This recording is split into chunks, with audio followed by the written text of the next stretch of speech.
Welcome to FX Options University, recorded live at the International Securities Exchange, the world's largest equity options exchange. Join the industry's top trading professionals as they provide insight and strategies for trading in the currency markets using FX options. So there's a few different influences that we need to consider, obviously, when it comes to understanding the impact of volatility.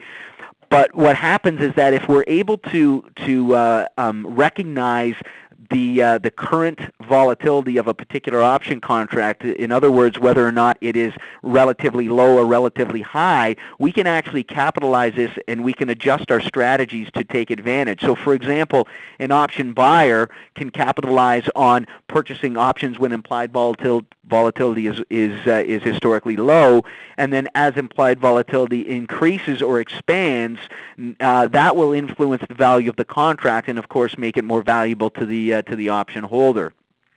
Now, what we have to be aware of is that if we purchase these option contracts in a period where implied volatility is extremely high, and the underlying influence in the expectation on the particular pair actually disappears, well, we could see the value of the option contract decrease quite significantly without there being any major move in the underlying pair value. So we have to be cautious that we're not overpaying for options.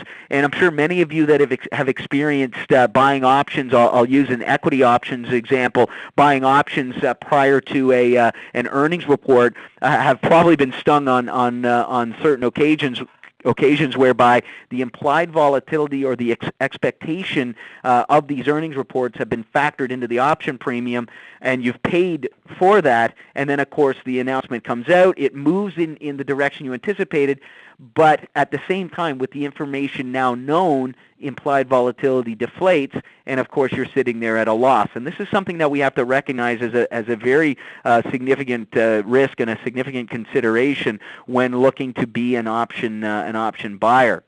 Now, on the other side of the equation, a high implied volatility is actually a good time to be an option writer. Now, we have to recognize, of course, that as an option buyer, we have a limited and identifiable risk exposure. So that's something that makes it attractive and a little easier to understand for people that are just more or less getting their feet wet in the options world.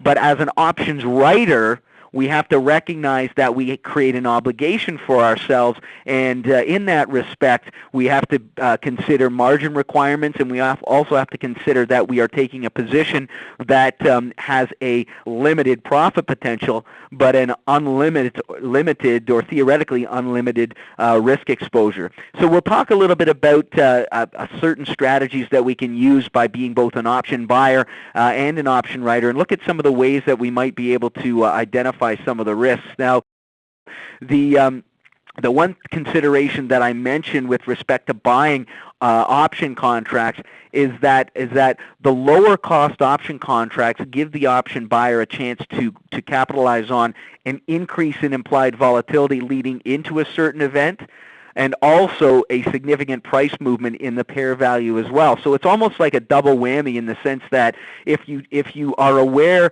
of the state of implied volatility for a particular pair value and its underlying options, then you can essentially time it in such a way that you'll benefit from both an increase in that IV plus a move in the pair value itself. Now, I'm just going to use an example of buying a call option, but this in fact applies to being a put buyer as well. And the idea is that, and the way that I more or less sort of look at making my trading decisions is that if implied volatility is relatively low, and I'm not looking to limit the amount of capital that I'm applying to or putting into a particular trade, I would prefer to purchase a straight call option or a long call option or a long put option on its own, simply because I have that unlimited profitability. And if the option premiums are also in a state of where implied volatility is relatively low, then we have the ability, as I said, to capitalize on a very quick move in that underlying pair value without limiting any upside potential. So let's take an example here. One thing that I just wanted to draw your attention to is the fantastic features and tools available on the fxoptions.com site. Now, this is a snapshot taken, when did I take this? I think I took this today, where from the site, and it's in fact a snapshot of the CDD, which is, of course, the U.S. dollar versus the Canadian dollar. Now, what I want you guys to look at a little bit more closely here is just the information that we have in the middle here. And what you can see is that the implied volatility here on the left-hand side, we can see that currently is sitting at about 11.69. We can see that we had a 52-week low all the way down at about 9%, and we have a 52-week high of about 19%. So we're not at the lowest point in implied volatility on these particular options, but at the same time we're not at the highest, which means there is the potential to take advantage of, conceivably, an increase in implied volatility. What you can see here is that the current historic volatility, as it's being measured by the fluctuation in the pair value, is sitting in and around at 9.95. So relative to the historic volatility, implied volatility is actually high. It's about, as you can see here, about 2% higher than what the actual underlying has been moving over a period of time. Now, what this might suggest to us is that there is some expectation of movement factored into these option contracts. So that's something that we need to be aware of as well. Now, moving forward, if we were bullish on the U.S. dollar versus the Canadian dollar, we could simply purchase a call option. Now, this gives us an opportunity to participate in a directional bias with a limited risk and an unlimited profit potential. And I find that if we expect a very quick move in the underlying, that a straight call option gives us a way to get in and out of the position in a relatively short period of time. When we start to look at spread strategies, which we're going to talk about in a couple of minutes, we have to recognize that for all the benefits that utilizing a spread gives us, we need a certain amount of time to pass by in order for the spread to widen out. So one benefit of simply using a call option, if it's priced effectively, or a put option on its own, is the ability, as I said, to take advantage of a quick move without having to be overly concerned about what's happening with the short side of a particular strategy. Now, in this example here, I was looking at the CDD trading at around 101.5, and we are of the expectation that the pair is going to be volatile. Now, what do we mean by that? Simply that we believe that there's going to be a significant move in the U.S. dollar against the Canadian dollar over a certain period of time. Now, with that in mind, I was looking at the 101.50 strike call options, and those call options were asking at the time $3. Now, just a point to be made about the strike prices of these FX options.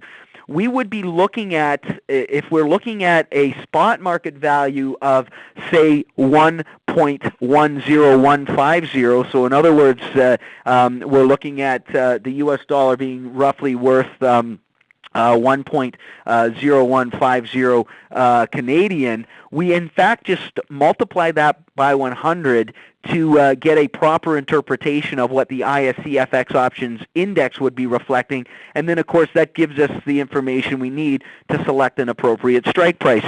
So with the CDD trading at 1.01 as referenced here in my example, just bear with me here, in my example, what you would be looking at, in fact, is the spot market being worth 1.0150.